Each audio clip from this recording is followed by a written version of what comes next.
Hi Virgo and Virgo rising. So welcome to your reading for Pluto's shift into Aquarius.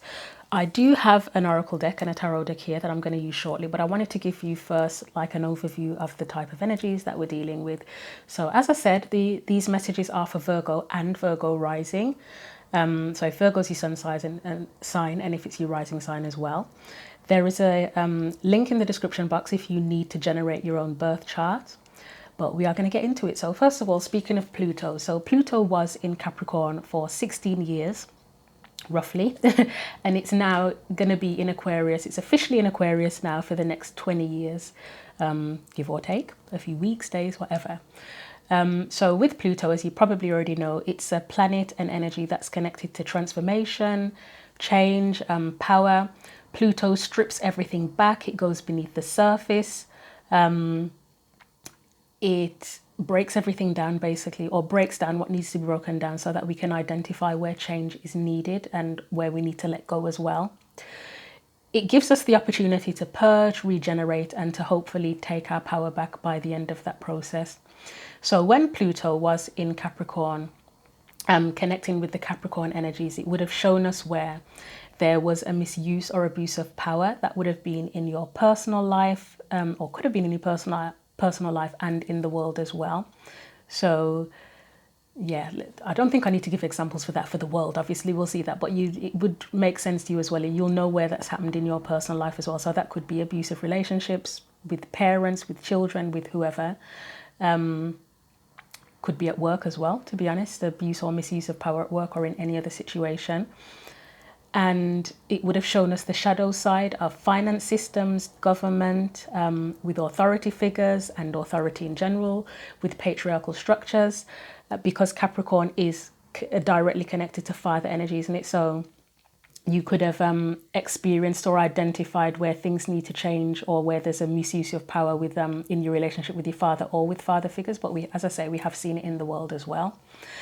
It basically shows us where transformation has been needed or was needed, wherever there's an inequity with power or with resources as well. So with it going to, or being, I keep forgetting it's already there now, it's because I've waited so long, it's in Aquarius now for the next 20 years. Aquarius is a very progressive and liberated energy. So with Pluto there, it shows us well, first of all, Aquarius is going to want equality, freedom and liberation for everyone. With Pluto there, we're going to be shown, and in our personal lives and in the world, we'll be shown where we're disempowered, where and how we can take that power back. Aquarius pushes the boundaries of what we think is possible. So with technology that's happening, with AI, in terms of higher consciousness, and I'm having a thought that I'm trying to get my sentence out and the thought is coming in. With spirituality as well, that's possible. The telepathy, you know who you are. You know who you are, telepathy. And I might as well say, I was actually going to say it to you when I last spoke to you, but the eight of wands, I get the feeling travel is significant. I'm speaking to a Virgo here, and the eight of wands can connect to telepathy as well. That's just one of the messages I get with it. So I think the eight of wands and then sometimes the hanged man and the four of swords for me can connect to telepathy. So, but yeah, so I'm saying that to that specific Virgo, and also because in terms of what we feel is possible with that Aquarius energy, telepathy, like we're capable of it, but it could be more prominent, couldn't it?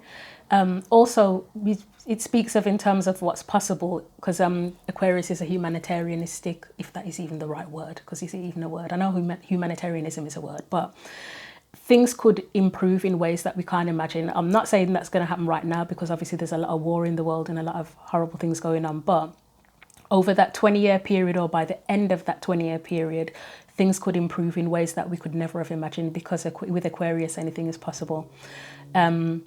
And also, obviously, Aquarius is connected to friendship and community. So I have a feeling, and it's I can say this from experience, it's already started to happen as well, that people might notice a lot more the flags and the cracks and the shadows in their friendships and in their communities, where even if you were okay with how things were before, you've gotten to a point now, or you're going to get to a point where you're like, actually, you know what, I'm not happy about that. I don't like that. And you sort of side-eyeing it. And you'll have the opportunity to either repair, to transform, or let go of any friendships or relationships where they are not matching up to your ideals or what you think is fair, equitable, and equal. So for Virgo and Virgo rising personally, when Pluto was in Capricorn, it was in your 5th house that is connected to Leo energy. So you have matters of creativity. You could have seen changes around that, or power related matters around creativity, fun and entertainment, your social life, your hobbies, romance, your romantic life. You might have had, I know I'm getting this concept of someone having a lot of one night stands, a Virgo having a lot of one night stands when Pluto was in their 5th house. I'm not going to knock anyone for that. You might have found that, because with the romance side of the 5th house, it's not speaking of commitment. It can, you could, if you choose to commit to someone in that kind of energy, you can, but it's the fun side, isn't it? It's the fun side of romance. You might have had shorter lived relationships rather than 10-year relationships, or you might have brought the fun back into your relationships. And children is connected to the 5th house as well. So you might have had power struggles or changes in your relationships with children too. Now, with Pluto being in Aquarius, it's in your 6th house, which is you. It's Virgo, isn't it? So it's like you're in your prime. You're equipped to deal with this energy, hopefully. And obviously the 6th house is connected to its work and how you feel about it. It's being of service, it's your responsibilities, your routines, your health. There could be changes there, and recognizing where there's where you're disempowered, or there's not, it's unequal or unequal power in those areas of your life as well going forward. So I think that's enough. We will move on to the cards. So I've got the Le Vampires deck here. I'm gonna just see I just want to ask what it is that Virgo and Virgo rising need to know going forward with Pluto now in Aquarius, and it's in your 6th house. So what do you need to know? Oh, and the creativity, I forgot to mention as well. When Pluto was in your 5th house over the last 16 years, you may have done some very creative things.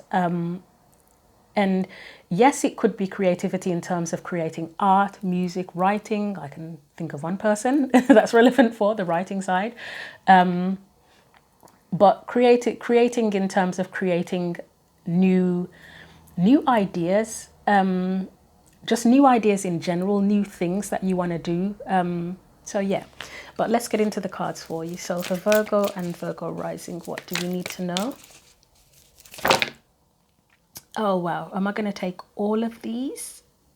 Yes, okay. Okay, your reading's probably going to be one of the longer ones as well then. I was aiming for about 5 to 10 minutes, but whatever, however long it takes. So you've got you've got transgression, flaws, contradictions, mistake. You also have, excuse me. Oh, wow. Okay, I'm glad I took those two now, because these two are very much connected. Her last day in the light. Oh, wow. So the Virgo that I'm thinking of, do you remember this bird showing up a few days ago? Is it a robin? Robin redbreast. I don't know if we're going to have to look up the meaning of that. I think he said it anyway, but I need to look it up again. Her last day in the light, unexpected endings, surprise changes, sudden shifts. And you keep saying, don't you, this specific Virgo, that you keep getting ones. We've got a 10 here, and what does that make? It's a 1. So, yeah. And you also have that death will come, mortal, finite, fragile. That's a number 30, which breaks down to a 3, which that's relevant for you as well, I think. But these two, the unexpected endings, sudden shifts, and that death will come. That's a change, isn't it? That's like quite a dramatic change of some sort. Let's see what else comes out with the tarot.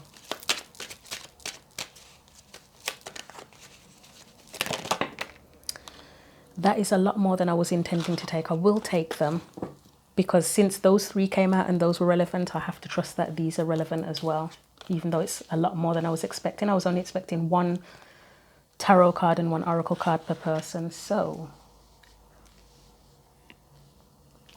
first of all, you've got the 10 of Cups here. You've got the Queen of Swords. You have the Ace of Swords, Seven of Cups, Three of Pentacles. Right, I'm getting an intuitive message for someone that you need to set a firm boundary with someone with that Queen of Swords, Ace of Swords, Seven of Cups and Three of Pentacles, whether it's in your personal life, professional life, romantic, whatever. There's something here where a firm boundary needs to be set. I wonder if someone is not being clear with you about something, and you need to be like, you need to approach them like, look, yeah, come on, just be straight with me, be open, be honest, be clear. What's going on here? And then if they can be open and honest and not create confusion anymore, then you'll get this Three of Pentacles, where you are able to cooperate, collaborate, work together better. I would say the Queen of Swords. So for me, that Queen of Swords represents you anyway, Virgo, but you're focused on your happiness now. You want your Ten of Cups, whether it is romantic or just for yourself. That's your focus, and you're going to do whatever it takes to get it. And you need whoever you're around or involved with or working with to be clear about their intentions as well. You can't, I think at this point in time, you're not going to work with anyone or engage with anyone who's vague, to be frank, or just confusing. You want it all to be crystal clear. I'm looking at that transgression card, the flaws, contradictions, mistake, and it may be that if it turns out that for this, just this message in itself, that you're dealing with someone where they're confusing and they're not being very clear about their intentions, you sort of like, right, this is a mistake and I'm gonna, or it feels like there's a mistake here, something's not right here and I'm gonna fix it. It's that energy. It could be that you're giving, that they're the one making the transgression and you're giving them an opportunity to clear things up so that you can work together better. You may feel that it's you who's made the mistake by getting involved. You know, say if you started a business with someone and they turned out to be flaky and all over the place, it's like, shit, that wasn't the best person to get involved with to do this. What else am I getting? In terms of the last day in the light, unexpected endings, sudden shifts, that death will come. It could be that, again, if you're involved with someone or even a group of people where things aren't clear and they're not pulling their weight and they're just being confusing, that you're like, you know what, this ain't going to work, I'm ending this. And it could be very sudden, to be honest, whether it's that you end it or they pull out. Yeah, it could end in that way. What else am I getting here? As I say, you're the Queen of Swords, very much focused on your happiness. The Ace of Swords can be ideas as well. So with the Ace of Swords, Seven of Cups and Three of Pentacles, that can also be you coming up with a lot of different ideas of things that you want to bring together and looking at all the different perspectives on everything and the ways of doing it and bringing it together. What else do I get?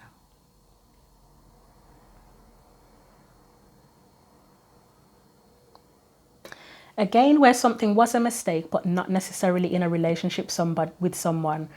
You could be shutting something down or ending something because it's like, that was a mistake. Again, I guess that example of the business is one thing. Even if it's just you working by yourself, you might have tried to get a business up and running and it's like, you know what, this is a mistake. Whether it's that part of it is a mistake and you have to shut down one part of things and restructure, or you think the whole thing is like, you know what, this isn't actually for me, I haven't done it the right way, or I didn't want it this way, or I don't want it in general, and shut it down, and that's the end of that.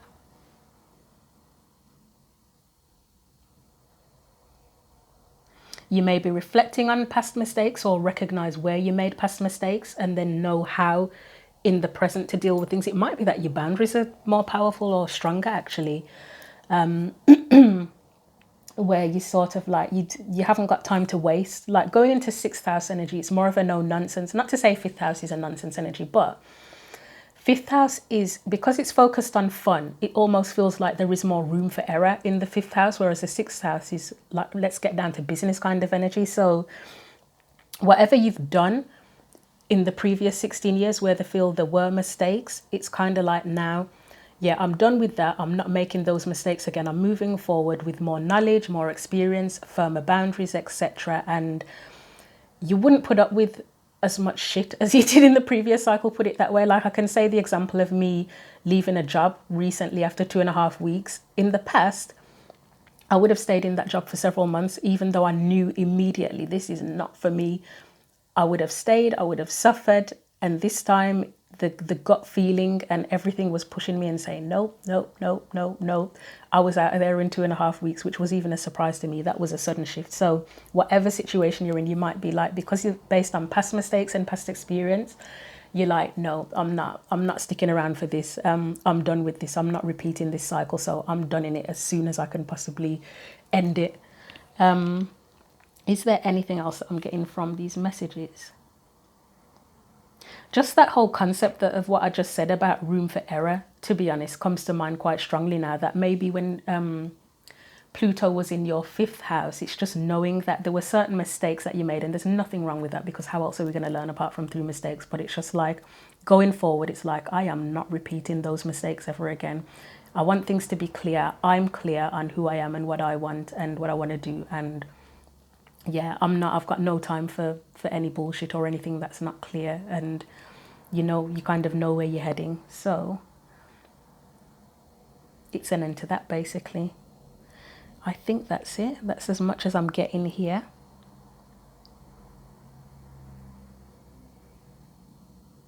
It's about knowing who's reliable as well for you, actually. I think who's reliable, or what is reliable, what you can rely on.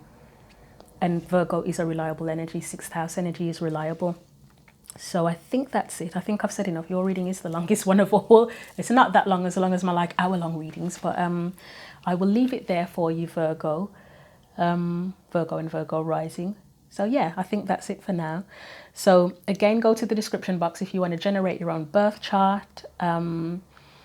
If you want a personal reading, or if you want to see the daily written tarot and oracle card readings. And I'll be back for the in-depth monthly December readings very soon. But until I see you again, take care.